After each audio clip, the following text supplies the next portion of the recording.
வச்சிருப்பாங்க. ஒரு பிள்ளை இன்னொரு பிள்ளை என்ன பண்ணலாம், ஷேர் பண்ணி சாப்பிடணும். பணம் அதிகமான பிறகு இந்த ஷேரிங் என்ன பண்ணல இப்போ இல்ல. ஒரு பையன் பையனுக்கு எதுவுமே கொடுக்க கூடாது. ஒரு பையன் இன்னொரு ஸ்நாக்ஸ் நம்ம ஷேர் பண்ண கூடாது. என் காலத்துல ஒரு கல்ல உண்டிய எச்சியா பச்சையான்னு கேட்டு கொடுப்போம். தெரியுமா தெரியாதா? நீ 2K கிட்ஸா? அப்படி தெரியாது. 19 கிட்ஸ்க்கு தெரியும். ஓகே, எச்சியா பச்சையான்னு கேட்டு கொடுப்போம். எத்தனை பேர் செஞ்சிருக்கீங்க? கை கொடுப்பாங்களா? 5-6 பேர்.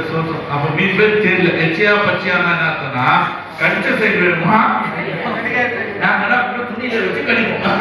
கல்ல உண்டியோ பருப்பியோ எதையோ ஒண்ணு கல்ல வாயில வச்சு கடிப்போம். கடிச்ச உடனே அது சரியா நம்ம இப்படி அது ரெண்டு பாதி இருக்கு. அதனால ஒண்ணு பெரிய பாதி உள்ள போயிடும், சின்ன பாதி வெளியே வரும். எடுத்த உடனே அவங்க பார்த்து கேட்பாங்க எச்சியா பச்சை. அவங்க எச்சியா இருந்தாலும் பெருசா இருக்குன்னா அது எடுத்துப்பான்.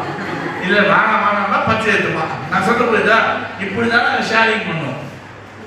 அது எங்களுடைய வழக்கம். எதை சாப்பிட்டாலும் எந்த கடிச்சாலும் ஒரு சின்ன இது வாங்கினா கூட ஷேரிங் பண்ணி சாப்பிடுவோம். அந்த நன்றி இப்போ இது யாருக்கிட்டையுமே இல்ல.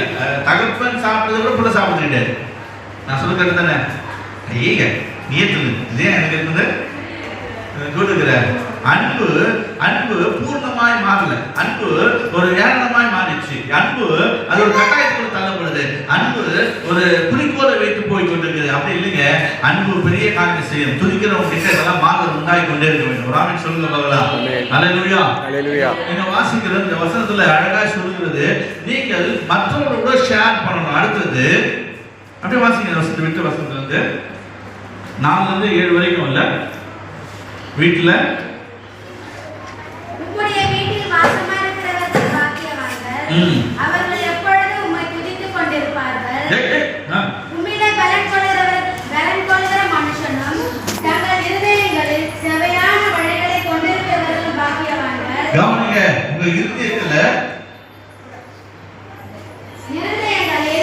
செவையான வழிகளை கொண்டிருக்கிறவர்கள் பாக்கியவான்கள். செவையான வழிகளை கொண்டிருக்கிறவர்கள் பாக்கியவான்கள். நீங்க தான் பாக்கியவான்கள். அழுகையின் பள்ளத்தாக்கில் நடந்து அவைகளை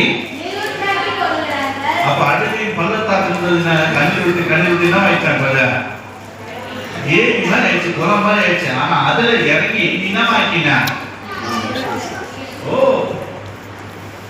நீரூற்றாய் மாற்றி கொண்டார். உப்பு தண்ணீரை கொண்ட தண்ணியா மாத்திட்டார்.